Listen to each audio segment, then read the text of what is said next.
last time we played Helms Yes, Helms No. Yeah. We're going to do a very shortened quarantine edition where I'm going to give you some things people are doing in quarantine. You tell me if this is a Helms Yes or a Helm No for you, okay? Let's do it. Let's do it. Okay. Wearing the same clothes for 3 days in a row. I hate to say it, but Helms Yes. Helms Yes. Yeah, that just happens. You got to do what you got to do. When there's no consequences, it just happens. Is Mike Tyson the original Tiger King? Helms Yes. Helms, yeah. Drinking before 5 p.m. Helms Yes. Binging all of The Office while you're stuck at home. These are really easy. This is an absolute Helms Yes. I mean, I'm as big a fan of that show as anybody, even though I was on it. I'm still a fan, and I love watching it. Yeah, I do. It's really, really. I mean, I don't remember. It's all a blur. The production of it was so like intense. Now I go back and I don't even remember shooting stuff, and I'm like, that's hilarious. Like, we were really good. That was. I see why this show was a hit. This is a good show. Okay, last two. Growing out your mustache like your character from the movie, from Coffee and Kareem. That's gonna be a Helms No. Helms No. Okay. Yeah, okay. I loved it, but the wife not so much. Not into it. She has served her time with that mustache. Yeah. And lastly, during Zoom calls, business on top, boxers on the bottom. I am currently wearing leggings right now, so I'm Helms Yesing this. I'm going to say Helms Yes, but it's more like business on top. Anything goes. Oh, literally from here down. Helms yeah. How are you doing? Where are you right now? Are you just kind of like posted up at home like everyone else? Yeah, posted up at home. I'm in sort of a remote corner where screaming children and spouses are less of a disturbance to me, and I'm less of a disturbance to them. Okay, but it's an equal the exchange. second this is over, I will be right back in the mix. Okay, good. Glad to hear it. Well, I do want to ask you this quick thing that we've been asking all of our celebs before we kick things off. We're giving these quarantine nicknames. So basically, it's your mood right now and the last thing you ate. So a couple days ago, my quarantine nickname was Energetic Chicken Thighs. How are you feeling right now, Ed Helms? That's an awesome quarantine name. I was going to say, I'm into it. I would, my quarantine name would then be Logie Granola Bar. Logie Granola Bar? Yeah. Wait, Logie. What is Logie? Logie's like a little tired, a little sort of like kind of a little groggy. Maybe groggy granola bar. Let's call it groggy. that. I like the alliteration there. Groggy granola bar. Okay. I'm into it. Well, I'm curious to know, as we sort of figure out what our days look like within the confines of our home, have you developed a bit of a routine? Are you binging anything? What is Ed doing on the day-to-day to kind of pass the time, stay entertained? Well, yeah, so we're all trying to find this routine. We've had trouble like locking in a routine. I'll be honest. It's just every day we kind of get up and we panic all day long. And how are we going to entertain our daughter? And then the day's over, and then a week is gone, and it's like, what just happened? Yeah.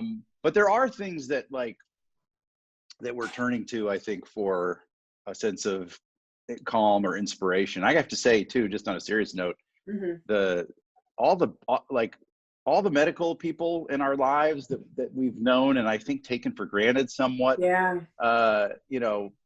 Most people have a doctor or know a doctor or a nurse or somebody in the medical profession. All of a sudden, these people are heroes. I mean, It is totally mind blowing, and I am drawing a lot of faith in humanity and inspiration from that. That is bringing me a lot of like comfort and just positive energy to know that's going on. The other thing is binging stuff on TV. And also a little less healthy, and also binging.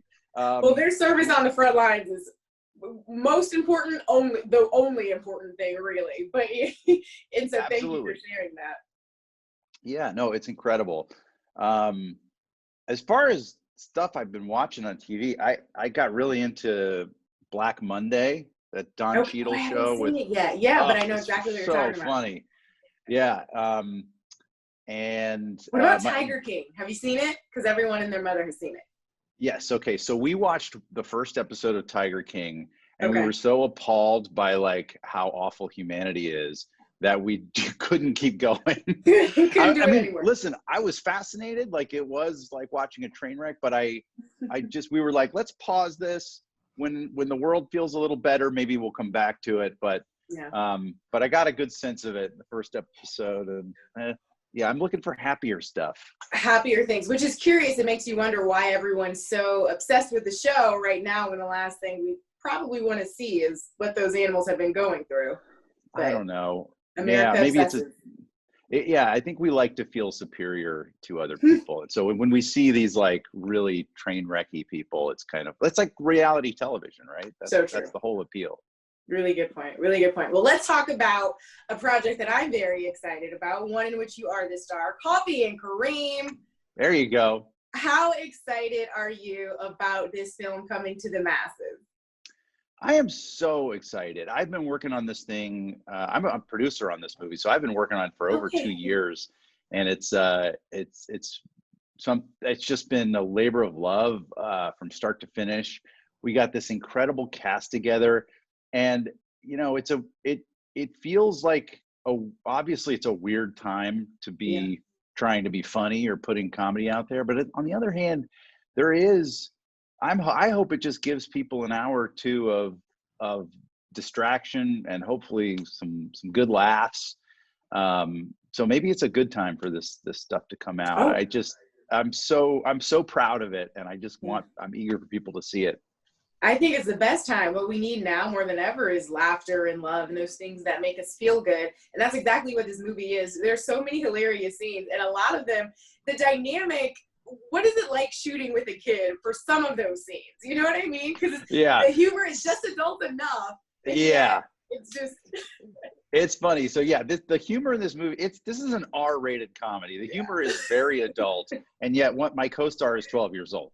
So he's an incredible kid. First of all, his name's Terrence Garden-High. I hope he blows up off of this movie because he's incredible in it. And he's so profane in this movie. He just curses every other word, and he's like angry and he screams at me, and it's a crazy relationship. But the minute the camera stops rolling, the sweetest, smartest, most like down to earth and wholesome kid. I mean, that's how good an actor he is. You'll watch this thing and be like, oh my God, is this kid okay? But I'm here to tell you, he's more than okay. He's doing just fine. And also teaming up with Taraji. I spoke with her at the junket a little earlier this week, the digital junket, if you will. How has that been? How was that experience on set with her? Is she as cool in real life as we think she is? Because her personality, her warmth, her humor. Taraji P. Henson is one of the greatest of all time. We know this as an actor. She's an Oscar nominee. She's been in incredible stuff. But I honestly I didn't know how funny or what the comedic energy would be with her. This was the first time you got to see how funny she could be. She's hilarious and so committed. That's all. Like the hardest thing I think for dramatic actors kind of dipping more into comedy is committing to these things that feel a little bit scary or crazy. Comedy actors like me, we have no shame or dignity, so we just dive in all the time. but Taraji, she just committed so hard to this character, and I think you'll see it on screen. It just makes it so funny because she's this mama bear who just is out to protect her kid at all costs, and it brings out this crazy side of her. And off camera, just the coolest. I mean, such a pro, and always showed you better be on your game when you're working with Taraji, because she's just always nailing it. Always on hers. I love it. For our viewers, if you had to pitch it, if this is the Netflix pick of the weekend, why is Coffee and Kareem the film for this Friday, Saturday, or Sunday? Why is this the next thing they've got to watch? This movie comes out of the gate like a freight train, and it's nonstop action and huge comedy and insanity and a ton of fun. And it's not mean spirited. I mean, there's some crazy edgy humor in here, but it's never mean spirited, and it actually has a lot of heart. And so check it out. It's a lot of fun.